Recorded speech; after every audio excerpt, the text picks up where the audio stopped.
Syria's future remains uncertain as the country tries to rebuild from over a decade of conflict. While the brutal rule of Bashar al-Assad has ended, Western sanctions are still making the task of recovery much harder. But what exactly do these sanctions mean for Syria's transition, and how are they affecting the country's ability to rebuild and stabilize? In this video, we break it down. Syria has been sanctioned multiple times over the years, beginning in 1979 when the US designated Syria as a state sponsor of terrorism. However, it was the civil war that started in 2011 that triggered the most significant sanctions. These sanctions were aimed at pressuring President Bashar al-Assad's regime, which was accused of committing war crimes and human rights abuses during the crackdown on pro-democracy protests. The US and EU began imposing sanctions on key figures in Assad's regime and later expanded these measures to target entire sectors of the Syrian economy.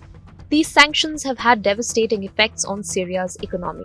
The US passed the Caesar Syria Civilian Protection Act in 2019, further tightening the noose around Syria's economic activity. Under this law, it is illegal for foreign businesses to engage with Syria, preventing vital imports and exports and keeping the country's currency unstable. Energy shortages, lack of resources, and an inability to stabilize its economy are just a few of the consequences. The sanctions also have a direct impact on humanitarian aid. While exemptions are made to allow for aid, the bureaucratic hurdles are immense. Many organizations fear violating the sanctions, which causes delays in delivering much-needed resources to the people in Syria. With Assad gone, Syria is now under a new leadership, primarily led by Hayat Tahrir al-Sham, or HTS, a group that played a key role in removing Assad from power. The new administration is pushing for sanctions to be lifted, arguing that they are the main obstacle to rebuilding the country. Despite the new leadership, Western nations remain hesitant to remove sanctions. They want to see assurances that the new rulers will protect minorities and share power in a more inclusive political process. Experts from the international crisis groups argue that more sanctions should be lifted. After all, many of the sanctions were meant to target Assad's regime, not the new leadership. Removing them, they say, would help bring stability and allow Syria to recover.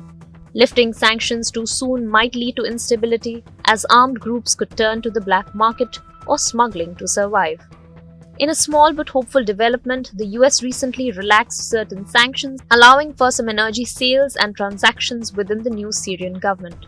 This step is aimed at easing the delivery of humanitarian aid, but it does not remove all the sanctions. As Syria's recovery remains fragile, the ongoing sanctions continue to stifle economic growth and humanitarian efforts. But with the possibility of sanction suspensions and some countries reopening diplomatic channels, there is a glimmer of hope. Can Syria find a way to recover despite these obstacles?